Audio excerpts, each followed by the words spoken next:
Assalamualaikum warahmatullahi wabarakatuh. Perkenalkan, saya Fardila Agustin, 120820210501, mahasiswa reguler angkatan 62 Universitas Pajajaran. Hari ini saya akan mempresentasikan mengenai Analyzing Porter's Five Wijaya Karya. Wika atau PT Wijaya Karya Perseroan adalah sebuah badan usaha milik negara di Indonesia yang bergerak di bidang konstruksi. Perusahaan ini telah eksis sejak masa pendudukan Belanda di Indonesia dengan fokus bisnisnya yaitu pembangunan jaringan listrik dan pipa. Pada tahun 1958, perusahaan ini kemudian diambil alih oleh pemerintah Indonesia. Wika turut berperan serta dalam proyek pembangunan gelanggang olahraga Bung Karno dan juga pada Asian Games keempat di Jakarta. Untuk mendukung kegiatan bisnisnya, perusahaan ini juga memiliki 11 kantor operasi yang tersebar di seluruh Indonesia dan 9 kantor perwakilan yang terletak di luar Indonesia. Selanjutnya, produk yang dimiliki oleh Wika adalah perumahan, hotel, EPC pabrik dan pembangkit listrik, percetakan beton, dan selanjutnya yang terakhir ada pembangunan infrastruktur dan gedung. Dan hari ini saya akan menjelaskan tentang Analyzing Porter's Five Force Wika, terdiri dari new entrant, substitute product, buyer power, supplier power, dan other stakeholder. Selanjutnya, untuk trade of new entrants, yaitu terdapat economic of scale, product differentiation, capital requirement, switching cost, distribute channel, dan regulation. Pada economic of scale adalah yang pertama, Wijaya Karya terus meningkatkan produksinya sehubungan dengan proyek-proyek pemerintah yang biasanya dikerjakan oleh perusahaan di bawah naungan perusahaan BUMN pada bidang konstruksi. Kemudian yang kedua, pada proyek pembangunan berskala besar yang sudah mampu mengikat kontrak dengan pemasok bahan baku.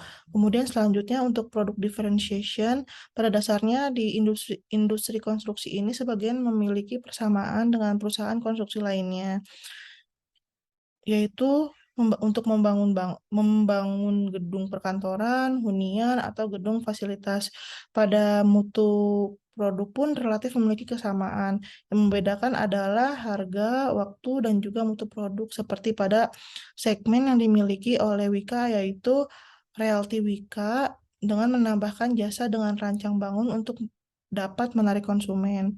Selanjutnya untuk capital requirement, presentasi penyelesaian aset dalam pembangunan Wika Bitumen pada tanggal 31 Desember 2021 dalam tahap research and development. Untuk switching cost-nya pada bidang industri ini cenderung tidak ada switching cost, tetapi switching cost yang akan ada dan secara besar-besaran apabila kontrak proyek masih berjalan, namun klien ingin mengalihkan proyek pekerjaannya ke perusahaan konstruksi lain.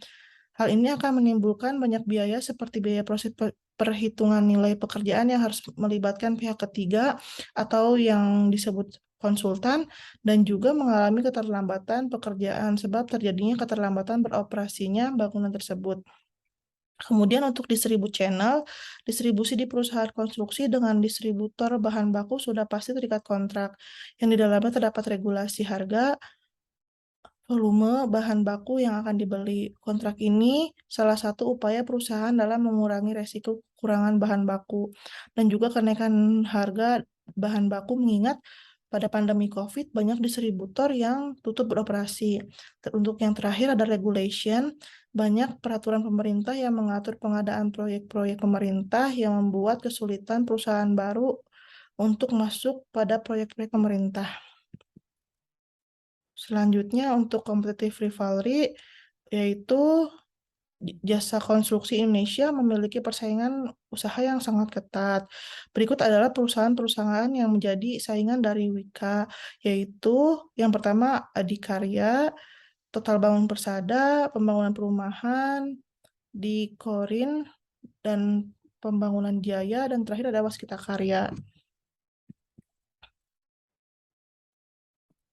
Kemudian untuk trade-off substitute pada industri jasa konstruksi untuk ancaman produk pengganti cenderung rendah disebabkan hanya terdapat satu produk substitusi bagi klien atau konsumen yaitu dengan membeli bangunan yang sudah ada.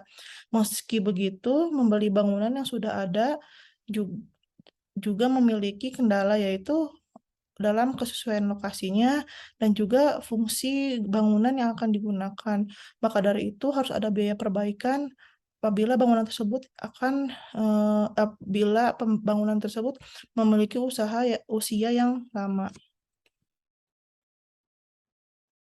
Selanjutnya untuk bargaining power of buyer yaitu pembeli dalam industri jasa konstruksi khususnya pada segmen bangunan terbagi menjadi dua yaitu pemerintah dan swasta.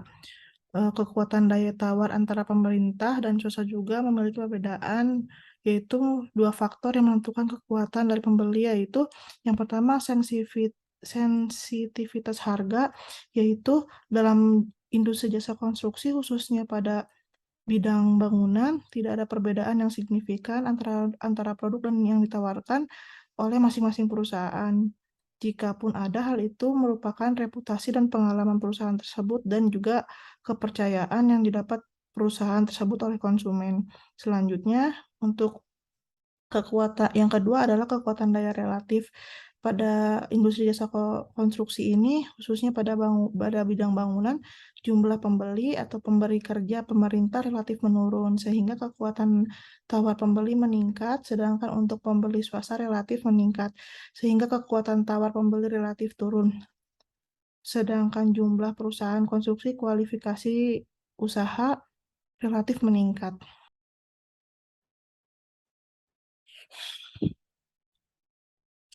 Selanjutnya, untuk trade of new entrants, yaitu terdapat economic of scale, product differentiation, capital requirement, switching cost, distribute channel, dan regulation. Pada economic of scale adalah yang pertama, Wijaya Karya terus meningkatkan produksinya sehubungan dengan proyek-proyek pemerintah yang biasanya dikerjakan oleh perusahaan di bawah naungan perusahaan BUMN pada bidang konstruksi. Kemudian yang kedua, pada proyek pembangunan berskala besar yang sudah mampu mengikat kontrak dengan pemasok bahan baku. Kemudian selanjutnya untuk produk differentiation, pada dasarnya di industri konstruksi ini sebagian memiliki persamaan dengan perusahaan konstruksi lainnya, yaitu untuk membangun gedung perkantoran, hunian, atau gedung fasilitas. Pada mutu produk pun relatif memiliki kesamaan. Yang membedakan adalah harga, waktu, dan juga mutu produk seperti pada segmen yang dimiliki oleh Wika yaitu Realty Wika dengan menambahkan jasa dengan rancang bangun untuk dapat menarik konsumen. Selanjutnya untuk capital requirement, presentasi penyelesaian aset dalam pembangunan Wika Bitumen pada tanggal 31 Desember 2021 dalam tahap research and development. Untuk switching cost-nya pada bidang industri ini cenderung tidak ada switching cost, tetapi switching cost yang akan ada dan secara besar-besaran apabila kontrak proyek masih berjalan, namun klien ingin mengalihkan proyek pekerjaannya ke perusahaan konstruksi lain.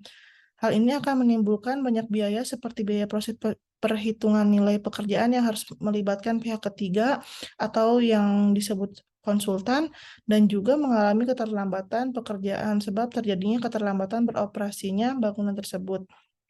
Kemudian untuk channel, distribusi di perusahaan konstruksi dengan distributor bahan baku sudah pasti terikat kontrak yang di dalamnya terdapat regulasi harga, volume bahan baku yang akan dibeli. Kontrak ini salah satu upaya perusahaan dalam mengurangi resiko kekurangan bahan baku dan juga kenaikan harga bahan baku mengingat pada pandemi COVID banyak distributor yang tutup beroperasi. Untuk yang terakhir ada regulation, banyak peraturan pemerintah yang mengatur pengadaan proyek-proyek pemerintah yang membuat kesulitan perusahaan baru untuk masuk pada proyek-proyek pemerintah.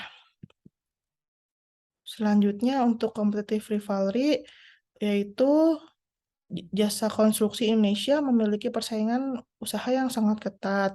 Berikut adalah perusahaan-perusahaan yang menjadi saingan dari Wika, yaitu yang pertama Adikarya, Total Bangun Persada, Pembangunan Perumahan, di Korin, dan Pembangunan Jaya, dan terakhir ada Waskita Karya. Kemudian untuk trade-off substitute, pada industri jasa konstruksi untuk ancaman produk pengganti cenderung rendah disebabkan hanya terdapat satu produk substitusi bagi klien atau konsumen, yaitu dengan membeli bangunan yang sudah ada. Meski begitu, membeli bangunan yang sudah ada juga memiliki kendala, yaitu dalam kesesuaian lokasinya dan juga fungsi bangunan yang akan digunakan. Maka dari itu harus ada biaya perbaikan apabila pembangunan tersebut memiliki usia yang lama. Selanjutnya, bargaining power of buyer. Pembeli dalam industri jasa konstruksi harusnya pada segmen bangunan terbagi menjadi dua, yaitu pemerintah dan swasta. Kekuatan daya tawar dan pemerintah dan swasta juga memiliki perbedaan. Dua faktor yaitu menentukan kekuatan dari pembeli yaitu sensitivitas harga dan kekuatan harga relatif. Selanjutnya, untuk bargaining power of supplier dalam industri jasa konstruksi harus khususnya pada segmen bangunan, yang paling penting pada perusahaan ini adalah bahan baku utama besi, beton, peralatan mekanikal, elektrikal, dan plumbing, keramik, dan cat. Walaupun pabrik membuat bahan baku tersebut tidak banyak, namun memiliki jaringan distribusi yang luas dan bahkan memiliki ratusan hingga ribuan jaringan distribusi tersebar di seluruh kota di Indonesia, sehingga perusahaan mudah mengakses ke berbagai jaringan distribusi. Dikarenakan perusahaan memiliki banyak pemasok, maka kekuatan tawar pemasok menjadi rendah. Untuk produk substitusi cenderung sedikit. Untuk other stakeholder-nya, Wika memiliki hubungan baik pada setiap stakeholder-nya. Saham Wika dimiliki oleh saham pemerintah Republik Indonesia sebesar 65,05% dan juga perorangan sebesar 15,67%, dan kepemilikan oleh beberapa institusi. Situs resmi website investor.wika.co.id memuat banyak informasi seputar laporan perusahaan dan juga pemangku pemegang saham yang fungsinya untuk mengkomunikasikan semua informasi tersebut kepada pemangku kepentingannya. Selanjutnya, untuk analisis kekuatan dalam industri bagi Wijaya Karya, untuk yang pertama ada Trade of New Entrants dengan bobot 0,15, rating 4,5, skornya 0,675 dengan value-nya low. Kemudian membangun bisnis untuk bersaing dengan Wijaya Karya cukup sulit untuk para pendatang baru, yaitu dibutuhkan peraturan paten, hak cipta, dan lisensi yang dapat menghalangi masuknya pendatang baru. Selanjutnya untuk rivalry among existing firms, untuk bobotnya 0,20, ratingnya 3, skornya 0,6, value-nya high. Yaitu tingkat persaingan antar kompetitor sangat dapat menjadi satu hambatan yang cukup sulit untuk dikendalikan sebab kebijakan ekonomi dan moneter serta kebijakan lainnya kurang berpihak kepada bidang konstruksi yang menyebabkan turunnya investasi di pembangunan. Selanjutnya untuk trade of suited product, untuk bobotnya 0,1, ratingnya 4, skornya 0,4, value-nya low. Wika terus menawarkan layanan terhadap produknya dan juga memahami kebutuhan klien. Dengan selanjutnya bargaining power of buyer, bobotnya 0,1, ratingnya 4, skornya 0,4, value-nya low. Wika terus memastikan kepuasan kliennya dengan menambahkan layanan tambahan dari setiap service-nya. Selanjutnya pada bargaining power of supplier, bobotnya 0,25, ratingnya 4, skornya 1, value-nya high. Wika terus menjaga rantai pasoknya dengan bekerja sama dengan para supplier. Kemudian yang terakhir ada other stakeholder, bobotnya 0,2, ratingnya 3,5, skornya 0,7, value-nya tinggi. Kepercayaan yang diberikan oleh stakeholder terhadap perusahaan selalu konsisten melakukan pengembangan pada produknya dan layanannya. Totalnya skornya 3,775 berdasarkan tren yang dihasilkan oleh masing-masing poin di atas, dapat disimpulkan bahwa industri ini akan terus melakukan pengembangan baik dari layanan atau produk untuk memberikan kepuasan terhadap konsumen atau pemberi jasa layanan.